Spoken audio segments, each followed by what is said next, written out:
yeah, you're spending that money, but like I like to say, every dollar you put into real estate, like it's not gone. Every dollar you put in that is at least becoming a dollar in equity or $2 or $3 in equity within your case here.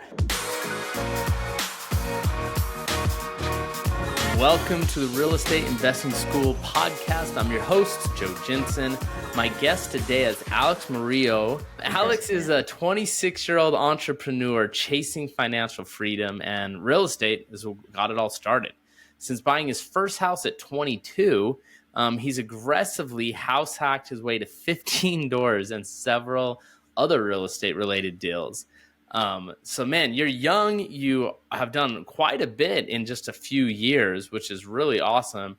Excited to hear kind of what you've been doing, what your strategy has been, how you're able to collect so many doors so fast. But welcome to the show, Alex. Thank you. Yeah, I mean, it kind of I get out of touch a little bit. It sounds crazy talking about it now, but while I was doing it, while we're buying these houses, I wasn't really thinking about that. I was just thinking like, what's the next one going to be? I guess like how soon are we going to be able to find the next one? So yeah, we bought our first house in 2019. Me and my wife we had just been married for about a year. I was 22, she was 21. And we were in Cedar City, Utah, going to school, and we got pre-approved for a mortgage, and there were like 2 houses in Cedar City that we could afford at the time in our budget. You bought one of those too. So at that time, were you guys like thinking real estate as an investment? Were you thinking, financial freedom? Or were you just thinking you wanted to buy a house? Like, where was your mindset? My wife wanted to buy a house. I was thinking real estate, financial freedom. Cool. I was working a night shift job at a like a girls' home in Cedar City. Okay. And my job was just sitting there all night, and I would just watch YouTube videos all night long. So I was watching Bigger Pockets videos. That's where I saw Brandon Turner for the first time from Bigger Pockets. Yep. And he posted like a 5-minute video on YouTube about how he was financially free through real estate by like 26 or something, 27. And it just made a lot of sense to me, I guess. So from that point on, I was just like looking at houses, listening to podcasts, reading, learning as much as I possibly could. Within it was probably like 6 months to a year that I was just kind of absorbing information up to that point. That's awesome. So you basically just stumbled across it, started just taking in as much as you could. And then a year later before you actually ended up buying anything? A little under a year. Yeah. I remember I watched that video, and I started reading through all these blogs about the FIRE movement, the financially independence, retire early, something like that. Mm-hmm. And I went home, because at the time I was really like kind of stressed out about school. I was a junior in college, and I was like, sure. I thought it was stupid that I was there. I guess I was like, yeah. I wanted to be an occupational therapist at the time. At least like I thought I wanted to be that. And I was like, what if I don't want to do that anymore after 5 years? Like what if I last 10 years and then I like really hate that job? I'll have spent all this time dedicated to it, and it just didn't make any sense to me. So I kind of took this idea back to my wife, and she was like, I don't know, she was just really supportive the whole time. She was like, oh, cool, interesting, like that real estate, financial freedom, sounds she likes good to the me. idea. Yeah, That's she likes awesome. the sound of it, like everybody does, right? Well, it's one thing I talk about is acquiring assets like, property acquisitions and things like that. I think about knowledge acquisitions sometimes. When I was first getting into real estate too, it's like, okay, I could go learn another skill. I just spent a decade learning sales, and I learned a lot about alarm systems. And and then I left that industry, and I was like, I have so much wasted knowledge. Like, I don't need to know anything about this industry anymore because I don't use it. And it's like, what a waste. Right.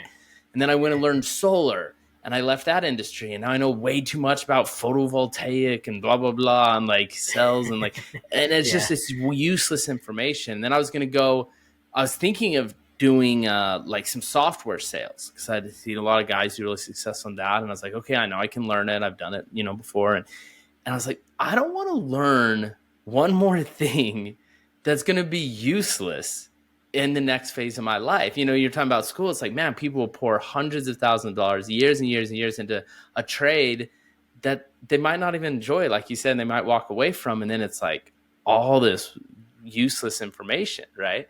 And I thought about with real estate, I was like, man, you're not going to find a person alive that is like, man, I know too much about real estate. Because that's always a phase in every a successful person's path. Real estate's a part of it. You know what I mean?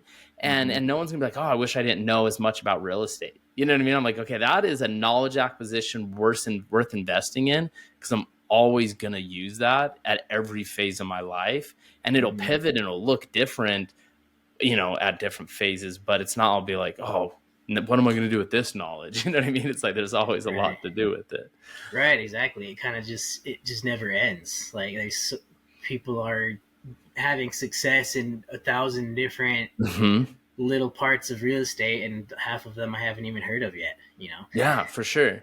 And you're involved in quite a few different ways. So you're an active agent, right? So you're a real estate agent right now. Is that correct? I am.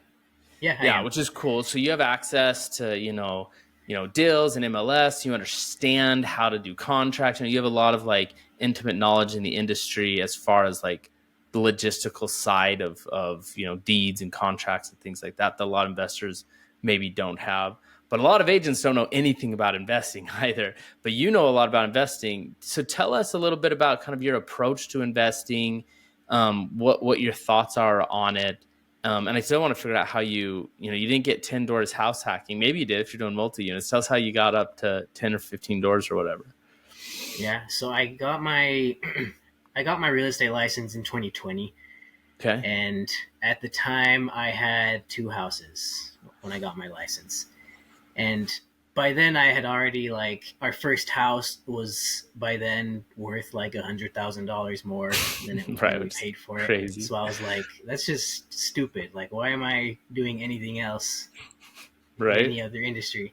I spent not very much money and made this gigantic return on this one house.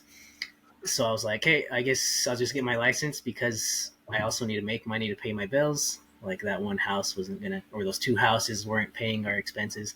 Right. So I got my license, and I joined a team actually in Cedar City, where I actually interviewed with the team leader, and he kind of turned into something of a mentor for me. I remember in our interview, on my resume, I put that I liked investing, and he brought that up in the interview. He's like, "Oh, that's cool. I have like 30 houses all paid off." And I was like, no way.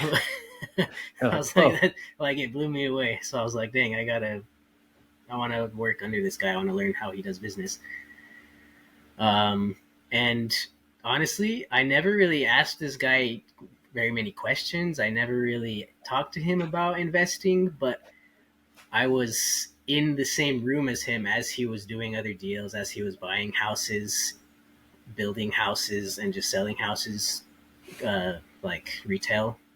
And just like the proximity made me, it kind of put pressure on me, I guess. I was like, dang, I felt the need to do more and to like catch up to this guy somehow. Well, it probably made it real. It wasn't just this abstract concept that's out there. You're like, wait, it's doable and it's right in front of me. Like, I should probably be doing it if it's that real and accessible. Yeah, that's a good point. Like, most people that want to get into real estate, it still seems like this unfathomable thing. Yeah, maybe in another market, or maybe in another city, or maybe there's all these excuses, people, I don't know the right people. I hear about it online, but you're seeing a guy in your same city, in your same world, like in your same room, and you're like, oh, well, if he can do it, like, why can't I do something? Yeah. Most people think it's for old people, right? Like, most 20-year-olds are like, oh, I'll buy a house when I'm like 30, because that's just what we're kind of bred to believe, I guess.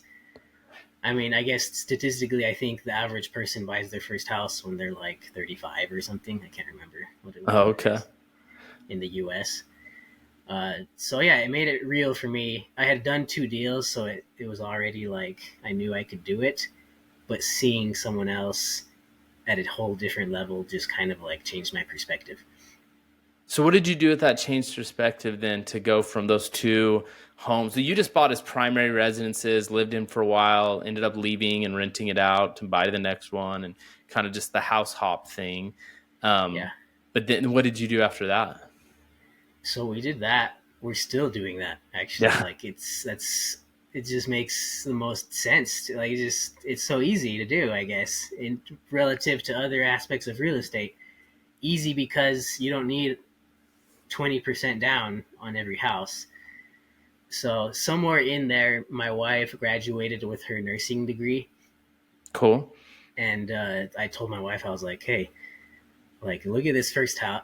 I remember I did all the math and I added up like the market values, and I showed her what our net worth was from those 2 houses, Yeah. and it was like 150,000 or something, Yeah. and she was like she was blown away.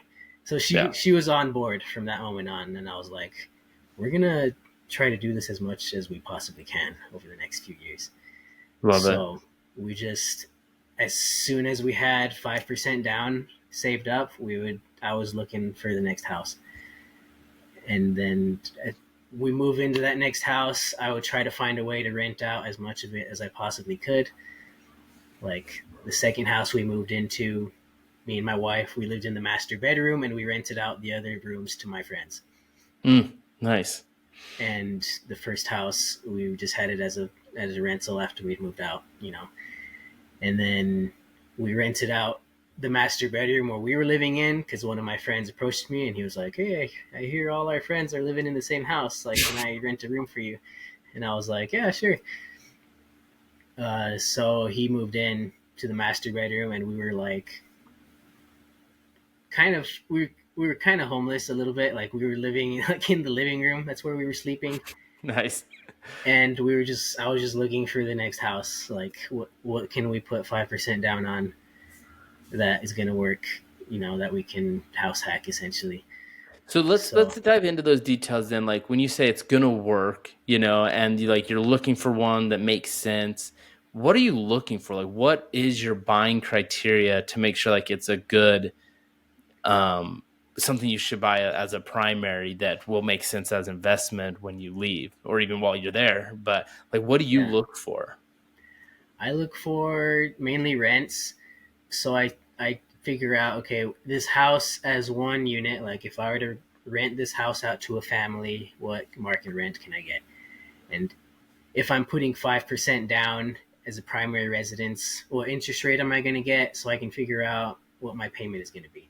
Mm-hmm. And if the rent is at least 1.25 of like 125% of the mortgage payment, like covers the payment plus some margin, Mm-hmm. then I'm like, okay, like we'll be able to keep that house once we move out.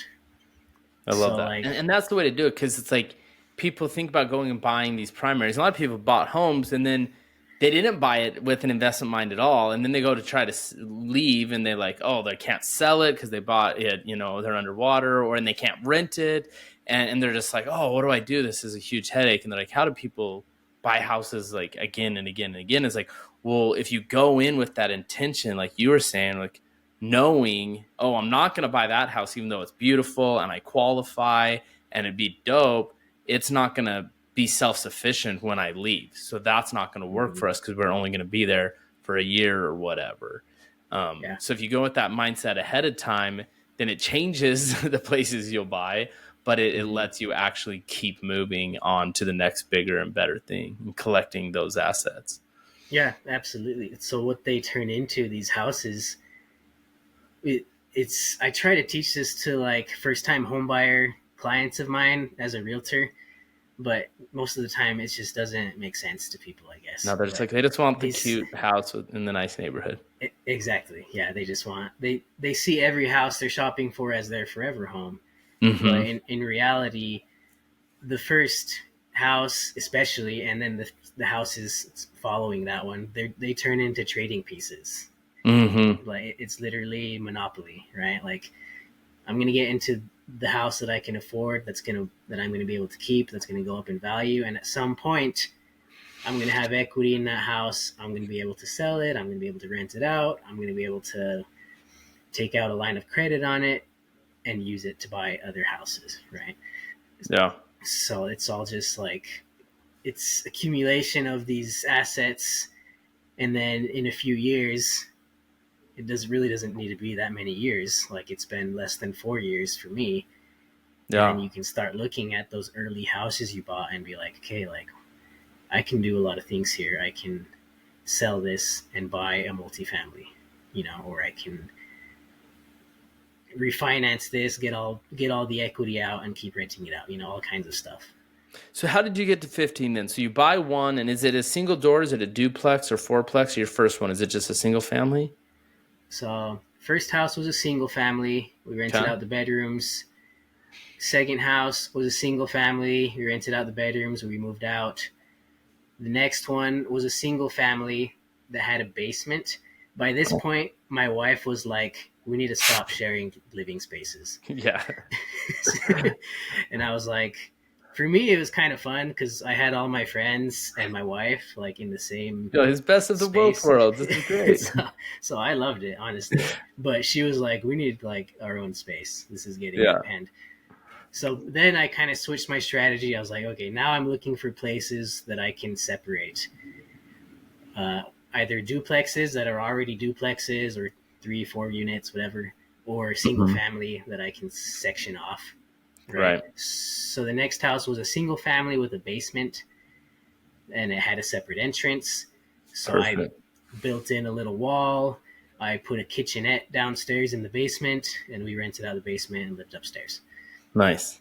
So So in then you're at terms of that, 4 units with three primary purchases, and these are all primary purchases.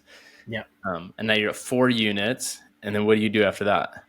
So then we buy another house the same way, single family. This is where we are now. It's a single family home, 5 bedrooms, and then there's this big open area that's they were using as like a sewing room, essentially, the previous owners.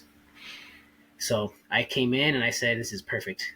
I framed in a door, added a little kitchen, and created a mother-in-law unit. Nice. So me and my wife, we moved into the mother-in-law. So we have like a bedroom, a bathroom, we have the whole backyard and the garage, and we Mm, rented out the 5 bed, 2 bath portion of the house. nice. And are you renting that out by the room as well? It seems that that's kind of like how you've been doing a lot of them.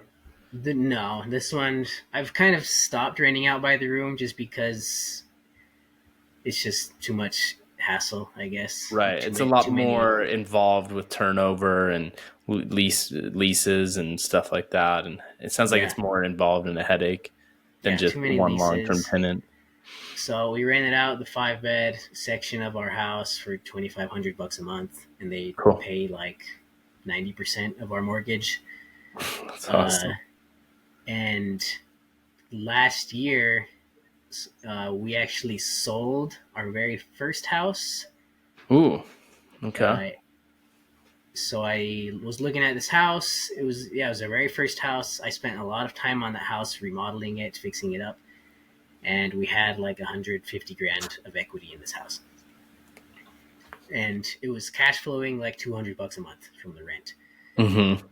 So I was like, the mentality of accumulate as much as we possibly can while we're young, right? So I Yeah. just like let's sell it and buy some multifamily. So we sold it.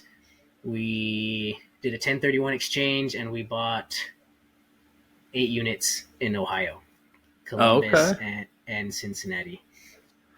Wow. So these individual units or these like multifamily? 2 duplexes and 1 fourplex. How did you get connected in that out of state? Because Utah's a long way from Ohio. Yeah. Uh, so I had been thinking about investing out of state just as I saw Utah home prices going up. And so I was just kind of researching other markets. I was seeing what cities were growing, what cities had low cost of living, high rents, low home prices. And there's like ton of cities that kind of fit that criteria, honestly. Like, Mm-hmm. it's people are investing in every city and doing well in every city, so you kind of Sure. have to accept that. It's just a matter of like choosing one place and learning it really well. Yep. So I honestly, Columbus, I can't. Oh, I have one of my best friends. His wife is from Columbus, Ohio, and I was like, hey, I mean, that coincidence enough. I guess I'll just kind of focus on Columbus for a little while and There we see go. see what the market's like. And I liked it. It was growing. It's still one of the fastest growing cities, I think, in the U.S. And the home prices were super cheap. It was comparable to Southern Utah like 5 years ago. Yeah. That's awesome. So yeah, you're able to leverage your one house into 8 different units, which is so awesome. And use a 1031 exchange, and so though you didn't have to pay taxes and everything on the profits from that house. Yeah. You're able to just roll it in, get all these other properties, and now I assume you did your cash flow go up from $200 that you were making on it. Yeah. So the each of those duplexes cash flow like $500 to $800 each. Each? No Yeah. way. So you took a property that was cash flowing $200 and you made it cash flow, I mean, a couple thousand. Yeah. So, and the fourplex has kind of been a headache of mine. It needed a lot of work going Sure. in, and I was like of the mentality that I could just figure it out and get it fixed up and rent it out. That's taken a lot longer than anticipated, but it's almost done and fully rented. And that one will cash flow like about $1,000 when it's all rented. Yeah, so let's talk about that a little bit because sometimes let's talk about the dirty side if you don't mind. Yeah, absolutely. So these things don't always go smooth. It's like, oh, sounds cool. I'll sell a townhome or a little house in Utah. I'll go buy 8 units in Ohio, cash flow thousands of dollars instead of hundreds. It's a dream, easy peasy, right? But Right. yeah, let's talk about. So it sounds like the duplexes actually did turn out pretty straightforward, and it was like awesome. What happened with the fourplex that made it a headache? How long has that headache been going on? And has it been like any of it rented to self sustain, or are you just bleeding this whole time? Yeah. So something you don't hear about from other investors is how long it actually takes to take a house or a property that needs work and actually stabilize it if you Mm-hmm. plan on keeping it for a long time, Yeah. and how expensive it is. So I was like, oh, this property looks great. Like these are the market rents, blah, blah, blah. But And it we was bought vacant it. at the time of purchase when you It bought it? wasn't. It wasn't vacant. I wish it was vacant, honestly, Okay. because the tenants freaking sucked for the first while, and I was trying to keep most of them in there that were paying rent, because to make it self-sustaining, like you said, like to at least cover the mortgage while I did renovations on the other Mm-hmm. units. Um, but you know, it, tenants don't like to be kicked out, and they don't like people working on their apartment while they're living there. So these are just mistakes that I made while I was going through this. Um, we had there were squatters in the basement at one point, and that was a big mess because they were like endangering the tenants, and it took forever to get them out of there. The basement flooded at one How did point. you get them out of there? Did you have to because Ohio's not the most landlord friendly, from my understanding. It's not the worst, but it's not like Texas Yeah, where you bring a gun and they're gone. Like how right. how did you get the squatters out? What was that process like? It wasn't that hard actually. We kind of just they had like mattresses in the basement and all this stuff, and we just threw all their stuff away, cleaned it out, and put no trespassing signs and And how are you cameras. doing that? Are you flying out to Ohio and doing this by hand? Or are you like hiring a property manager? Or who's doing the actual physical? No, so I've had property managers, which is another aspect that I made a lot of mistakes in. So in Ohio, I've fired, I think, 3 property managers, Mm-hmm. right? Dude, they're so Because, hard to find good property managers. yeah, I mean, you can't have too high of expectations because nobody's going to take care of your house like you would, Right. but you at least want somebody that's going to collect rent on time. And if it's not on time, evict the tenant, you know, like Right. you want to. So I had one property manager. I couldn't get a hold of them for like 2 months and I wasn't receiving rent. And they finally got back to me and they were like, "Hey, sorry, I just forgot about your property. Honestly, we just have so much going on." So I Gosh. fired him because that was ridiculous. And I had another property manager that they weren't making any progress. Like I kept asking them to do things. I asked them to evict a tenant and they just weren't doing it. Uh, so I fired them. I got a new one, and we finally have things like moving along with that fourplex. But that's who is doing the physical, like pulling the mattresses out, putting the, the do not enter signs and locks and stuff like that is a Yeah, local property manager. yeah, and I mean they have handyman and Right, but they're like subcontractors that they overseeing it use. or whatever. Yeah, so yeah, so this one I like them because they're responsive. That's probably their biggest plus. Sure. So I can call them and get an answer, kind of thing. So yeah, property managers are probably the most important piece of buying a rental property, especially if it's not local to you. Yeah. And I wish I would have done more due diligence on that aspect, right? Because I have a property manager in Cedar City in southern Utah for our rental properties here locally, and I kind of lucked out. Like I got a recommendation from my mentor, and that property manager's awesome, right? Like they just do a Love really it. good job. So I just assumed, just naively, that everybody's does their job correctly, and that all property managers were equal, which is not the case. No. So you had a headache with property managers, you had some squatters. Now you're trying to fix the property up, I assume to get higher rents. Is that why you're wanting to pour money into fixing it up? And so the Yep. tenants aren't stoked about it because they don't want to pay higher rents and they don't want to live in a construction zone. Is that kind of where the conflict came in? Yeah, pretty much. Well, once my property manager was like quick to post notices if somebody was late on rent, like we got a couple tenants out evicted like within a month. It was just Mm. super easy. And then those units we just remodeled them and now they're rented for $1,000 each. So it's How much were they renting for before the remodel? like $500. Oh, okay. Nice. So yeah, definitely double your how much did it cost to remodel a unit? I'm just interested because it's like you're doubling your cash flow, but Yeah. at what expense? So it's expensive. This is the other part that like Yeah, I just didn't plan ahead for it, I guess.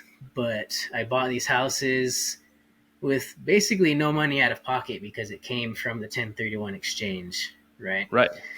So I was like, okay, I Yeah, have these properties now and for that those that I aren't familiar, when you do a 1031 exchange, you don't ever see a dollar of that. Like that's part of the process. Like legally, none of that goes into your bank account. It's none of it's cash that you can go spend on stuff, or else you have to pay taxes on it. So it all just goes from this property into acquiring the new property, but you never see a penny of it and can't touch it or use it. yeah, So like you said, you're virtually no money out of pocket, but now you've inherited this thing that does have expenses that you exactly, can't yeah. use the 1031 to cover.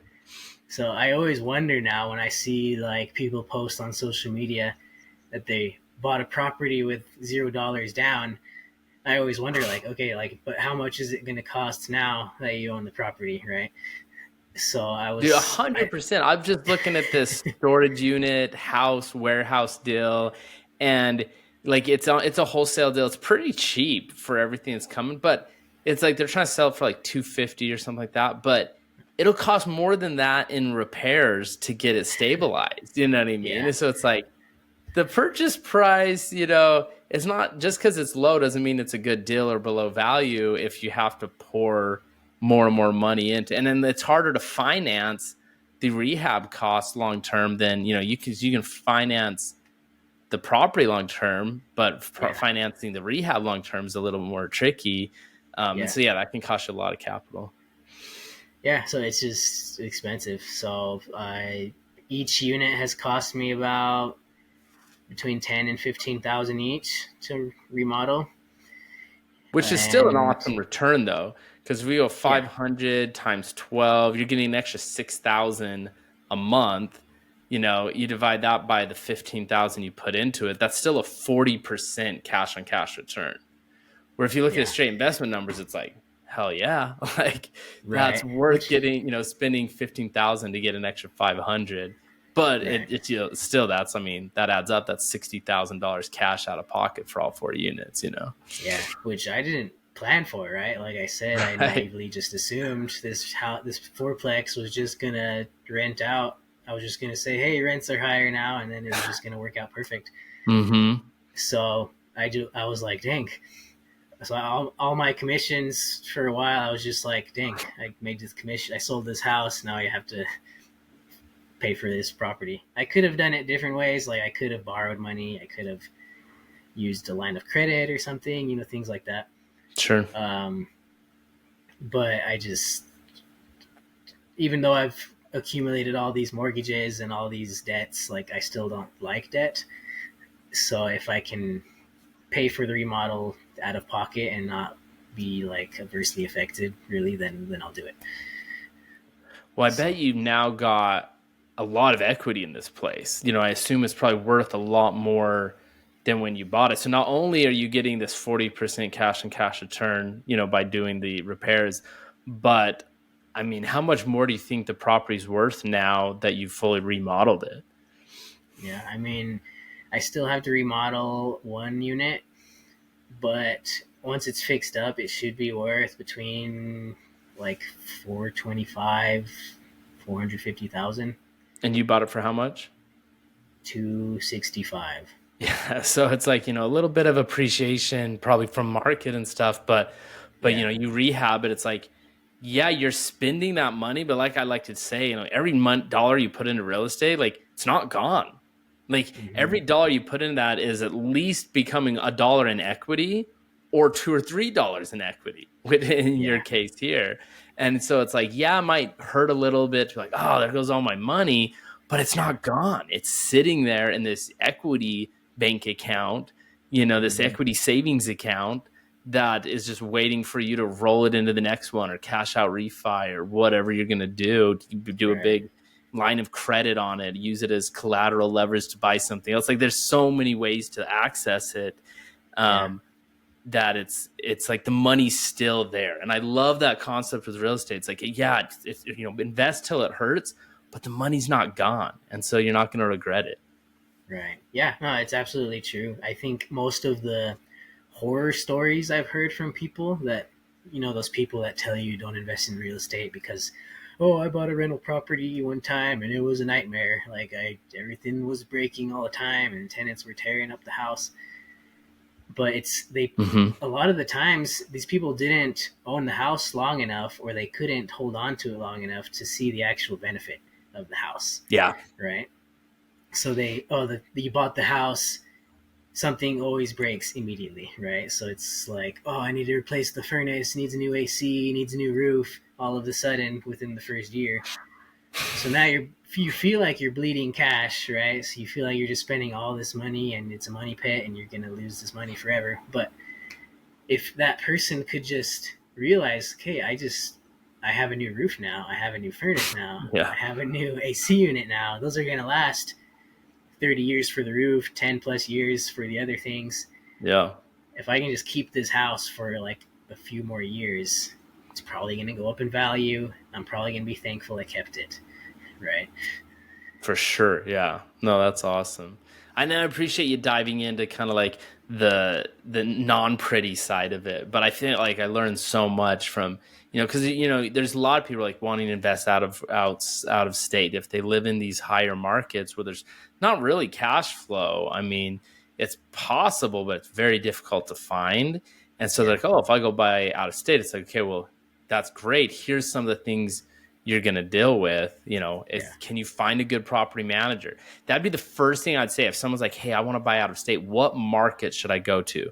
I'm like, do you have any connections to a quality property manager that you trust? Yeah, Like if you do, absolutely. like that's the market you should go to. Uh-huh. Like that's, like that will be a differentiator over anything else. If you're if it's a cash flow market or whatever, over some perfect market. Even if you just have feet on the ground, someone you trust and family or friends or whatever that has some connections there, that can be more powerful than some perfect metric on a spreadsheet. Right. Yeah, absolutely. If you know somebody, it's really not that much scarier, in my opinion, than buying something locally to you, Yeah. especially if you're new. Because if you're new to investing, it's like any purchase is going to be terrifying. You're just afraid you're going to make a big mistake. But Yeah. if there's a market you can afford that will cash flow, that it looks like a good deal, and you bring other opinions in, you ask other investors, and they agree, and you have a good property manager, like you have a pretty good foundation. You have a pretty good chance of succeeding with that property, right? So you bought the 3 homes in Utah. You sold one, rolled it into the 8 places in Ohio, and at this point, you've only paid the 5% down on 3 homes. Besides Yeah, the 1031 exchange. So I mean, which is funny. It's just like you were able to acquire so many units with such little down, and obviously you bought at a good time where you got that awesome appreciation of right. 6 figures buying in Utah during the pandemic or right before whatever. Yeah, that But helped. that's super rad. So did you keep buying out of state, or what was your focus after some of the wins and headaches of the Ohio deals? Yeah, so I kind of stopped there. I bought, where am I now? So right now I have 3 houses in Cedar City, Utah. One of them is a duplex, and then my primary residence in Santa Clara, Utah, Hmm. and then the 8 units in Ohio. And now I've kind of shifted a little bit. I'm like, do I really? I don't know. I've kind of paused, mainly because of that fourplex. Honestly, I kind of want to get it stabilized and rented before I try to buy more. I've done a few deals locally here in St. George. Like I bought a house subject to recently, and I sold it on seller financing to a Mm. to another end buyer. So that was cool. That was, you mentioned, you were talking about skill sets earlier. That's just like another realm of real estate that I've recently paid money to learn how to do, and Yeah, it's paid off, right? that's awesome. And so now I really like looking locally still, because I think Utah is just a really cool market, and I like being able to drive to a house and look at it.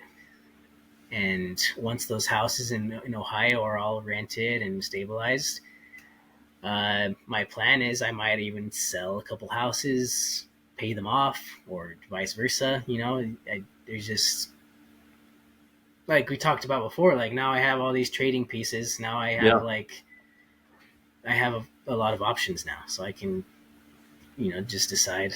My opinion changes what I'm going to do next pretty much every day. So Yeah, there's definitely a lot of options. Well, that's sweet, man. Like I like seeing the good, the bad, and the ugly of it. There's so many different ways to do it. One of the most important thing is that you did do it, though. You won because you were taking action, and you didn't know you were going to be coming out as a king because you bought during a pandemic. None of us knew what was going on. You know what I mhm. mean? It was kind of like you're actually a little crazy, but whatever. You know what I mean? Yeah, And but then you kept taking action. You bought another one, and you bought another one, and then you bought the foreplay. And you just kept taking action, and it ends up working out because there's so many different ways to pivot and move and do things. And like say you like I love all of the different, what do you call them, the different playing pieces or trading cards or whatever. yeah, It's like cool, I can just move this around and do this and move that around and do that, especially with like money. Once you start to realize like money is a game, you're like, oh, like I can just take this debt, roll it into that debt, or pull out equity over here and go put that as a down yeah, payment over here. And you never even spent it. You're never even seen this money. And it's all this game. But you want the playing pieces. You want more pieces in the game, whether that's houses or equity or whatever it is, because then you can stay in and collect more and more and more, which gives you even more and more power and leverage, which is just awesome. Yeah, no, I like that. You think of it as a game. Once you get past the big numbers, it just becomes less scary, right? So one of the biggest things people tell me they're scared of is they see a house and it's $400,000 or whatever, and that's an amount of money most people have never seen, Yeah. especially not in their bank account. Mm-hmm. So like it's intimidating, right? To buy these big expensive things, a house, and hopefully making money on it, right? Yeah. So it's just something you kind of have to, with practice, get better at and become less afraid of. Yeah, you really do So have to like shift your paradigm a little bit. I was talking to a buddy of mine. He's like a young kid. I think he's 23 now, but I've kind of mentored him through like sales and real estate and stuff like that. And I was talking to him like he bought a house. He's been doing well. I mean, I think he owns like 3 or 4 unit. No, it's probably no 5 or more units already. nice. And I'm like, dude, when was the last time you bought a house? And he's like, oh, it's like been about a year because we've been remodeling this one and this and that. I'm like, you need to buy another house. And he's like, well, maybe like, we'll get this one done. I'm like, dude, you need to not look at it like it's a big deal. Just go buy another one. And he makes a lot of money. He's doing really well. He's fine. But I'm like, buy another one. Buy another one. Like it needs to just not be this stigma of this is the biggest decision in the world. And he has all the keys, he has the calculators, and he knows how to do it safely. I'm not just go say buy blindly. He Right. knows how to do it safely. But even then, sometimes people still hold on to this concept of like, well, that's kind of a big deal, right? I should maybe do like one every couple years or one even every year. It's like, no, go buy another one. And then you found a good deal on that. You have extra money, dude. You need to go buy two right now. And he was just like, what? And I'm like, yeah, you need to make it's not a big deal. You need to Yeah. destigmatize and just be like, oh, I just need to be buying, buying, buying, buying. Even though, yeah, you're 23 or whatever. If your situation allows it, just collect assets and remove the stigma of it being a big deal, especially once you've learned how to buy safely and you leverage Yeah. debt correctly. Once you learn the skills, it's like remove the stigma and just go harder. Yeah, I like that. That's actually something I've struggled with, like to think bigger. I talk to people about what I've done, and they're like, most people I talk to are like they can't fathom it. But to Yeah. me, I look at people that are like buying 10 houses a month, and it's Mm-hmm. unfathomable to me still. Like I can't comprehend how that happens. Yeah. So it helps being around the right people, right? So that's cool that you were noticing that, telling him like you have the money, you can buy another house because Well, the you're going to funny be thing thankful is, you he did it. bought a house that weekend while I was visiting him. Uh-huh. As I was like on his butt, I'm like, get a house, buy a house. Like, okay, this one came on through a wholesale deal. He put an offer in, he closed on it. Like, and I was like, there you go, dude. That's awesome. He's like, we might not have to have you. He's like, we might not allow you to visit that often for buying houses every time you visit. So, but Yeah, no, if but you taking have action is people, important. yeah, if you have people in your corner like that are supporting it, then it makes it way easier, right? Like Yeah. I'm partnering for the first time right now on a house in Cedar City that we're Oh, flipping. cool. And honestly, if it was just me, like I found the deal and I was a little stressed out because I had a lot of other things going on. I was like, dang, I don't know if I can pull it off, but I think it's a good deal. So for the first time, I just asked for help. I was, willing to give up 50% of the deal. Mm-hmm. And I have a partner in Cedar City now, and he's pretty much handling it for me, right? So Love I it. was like, dang, it's just if you have people that you can ask, people that you feel comfortable, it just makes it easier and less scary. I think one of the big mistakes new people make is they're afraid to partner up because they somehow can't justify giving up part of the deal or part of the profit, right? Yeah. So it just makes so much more sense to ask for help because I wish I had more help. Everybody Yeah. does. Well, and it's like, a part of a piece, a part of pie is a lot more than, 100% of nothing. You know what I mean? Like 50% of Yeah. something is a lot more than 100% of nothing. Mm-hmm. And if it's like, if that's what's holding people back, it's like, that's a waste. And then the confidence is the real thing. Once you've had the reps, and you're like, oh, now I've bought a house, even if it was a partner deal and you only own half of it, then you buy another one. Like, oh, now I've done 2, 3. You gain experience, you gain confidence, you have more leverage moving parts to do things the next time. And it's like, there's so Mm-hmm. much that comes from just reps, whatever it takes to get those, whether you're buying cheap places or partner deals. They don't all need to be these big, beautiful Airbnbs on the moon. They can just be Right. these little random things, and you can learn and grow by doing it. Yeah, and as you're doing it, your paradigm just starts shifting on its own. Yep. So you do one house, and then you're like, okay, now you do one deal at one time, you finish it, and then the next time, oh, maybe you have 2 deals approach you at the same time. It's less intimidating, right? So now Exactly. your baseline just goes up the more you take action and then just do stuff. So I really have enjoyed that part of this investing, right? I love it, Alex. We're going to roll into our final 4, but if people want to follow you or do deals with you or use you as an agent, what's the best way for people to get in touch with you? I have an Instagram, kingmurillo.rei, or you can text me. My phone number is 435-339-7664. Awesome. There you guys go. Listen to that again. Write that down. Hit him up and see what you can do. All right. Final 4 questions, Alex. Question number 1. What's your dream deal or deal you'd hope to tackle eventually someday? My dream deal, I would love to just pay off my primary residence.